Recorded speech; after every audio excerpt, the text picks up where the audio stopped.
Her life was cut short in a manner almost unspeakable. A brother told us he could barely talk about what happened to his sister. Leaving someone on the side of the road like a animal. A makeshift memorial is still testament to where Olivia Smith was found dead.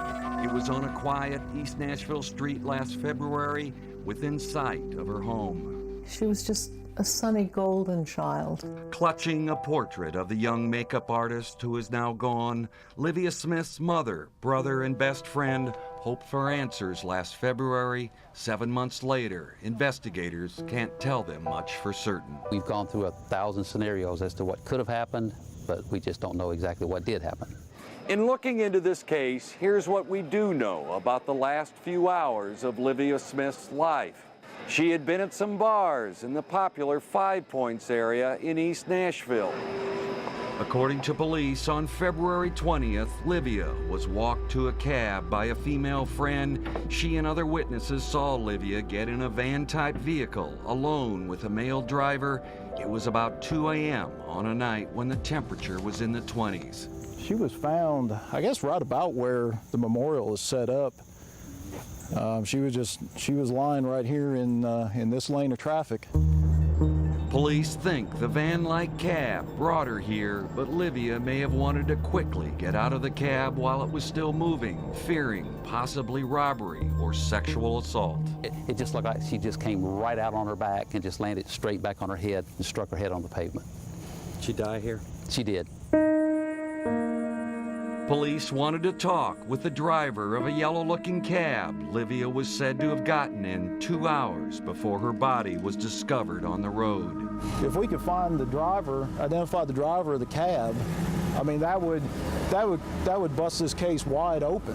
But drivers and their companies showed no record of Olivia Smith ever taking a cab outside the Nashville bar. Talking to all of the ones that normally hang in this area, they say they know nothing about it. A lot of it boiled down to these cab companies not keeping really good records. Or a cab driver illegally not recording a fare. It's all left a family enraged. I mean, it's going to drive me crazy until they find who is responsible for this. Metro investigators believe someone out there knows what happened to Olivia Smith on that winter night. They just haven't come forward yet. Chris Bungard, Nashville's News 2.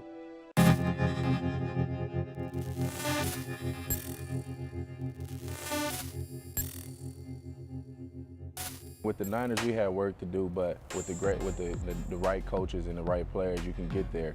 And they made some sacrifices this year, bringing in the right players and the right coaches, and I feel like they headed in the right direction. They brought me here to be a leader, and I had the experience at going to the big game. So that's what I'm gonna do. I'm gonna be a leader, and then the catch is gonna come, the touchdown's gonna come. I'm gonna just play the game. Whatever they want me to do, I'm gonna do it. They brought in a lot of players. We got a lot of free agents that came in this year, some great players, some tough players, know how to win. And that's what you need. When you got all them guys lined up on the field together, I mean, can't be stopped. It just takes the right plays, and like I told you, we got the right OC to put us in the right situation. When you got that type of coach that can put you in a great situation, it makes the job easier on the quarterback. And then he got us a cast of members that's going to help him, and that's why I'm here, to make his job easier, and everybody else got to do the same thing.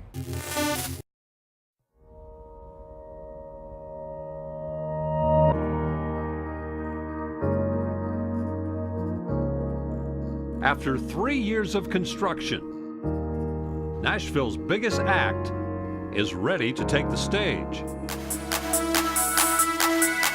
Tonight, we take you inside Nashville's newest star.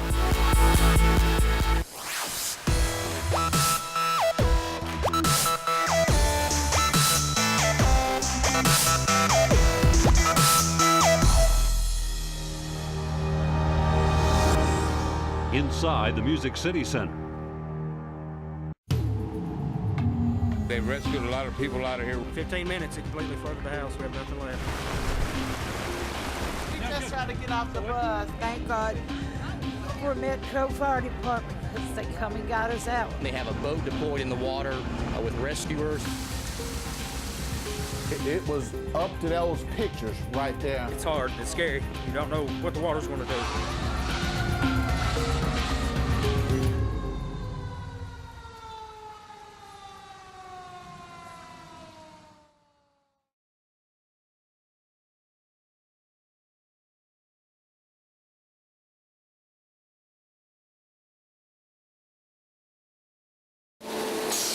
All day and all night, they're pressing records at Nashville's United Record Pressing, and have been since 1949. The pressing machines never stop, but upstairs and down this hall, time stands still.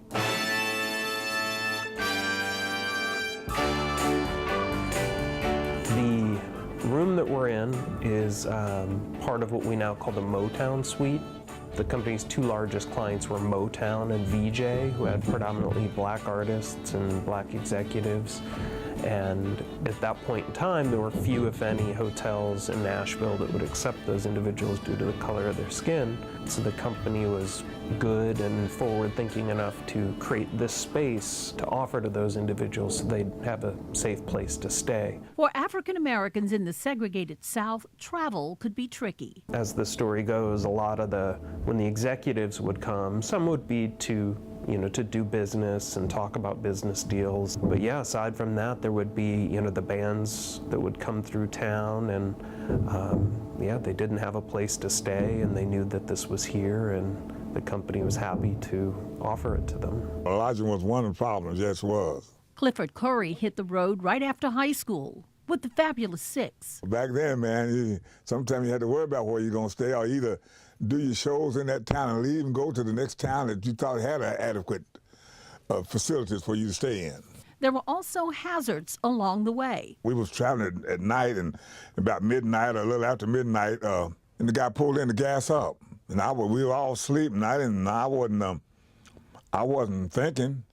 Just a normal thing. There was a bunch of guys in the car, and everybody went to use the bathroom. And I had too. Wasn't thinking at all. Wasn't thinking about nothing, And here's the guy coming out on the station, standing there with a baseball bat in his hand, hitting it against his palm of his hand.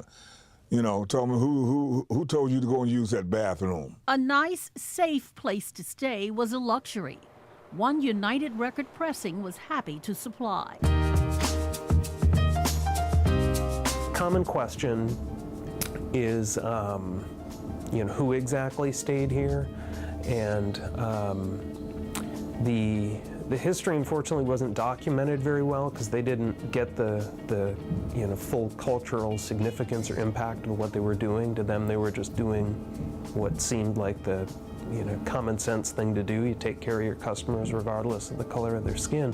Motown founder Barry Gordy stayed here, and they know many others did as well, sleeping in the suite's bedroom. That I like to call the I Love Lucy bedroom, because it's got the two single beds. Drinking coffee in the kitchen, hanging out in the living room.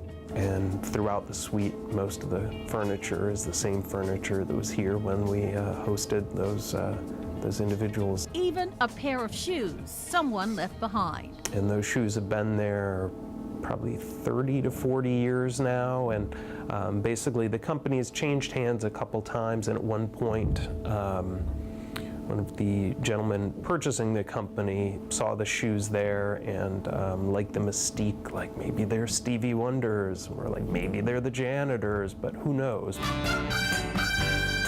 These walls could talk, the old cliche, because I'm sure there's a lot of stories of who all stayed here, and we certainly wish we knew all of them.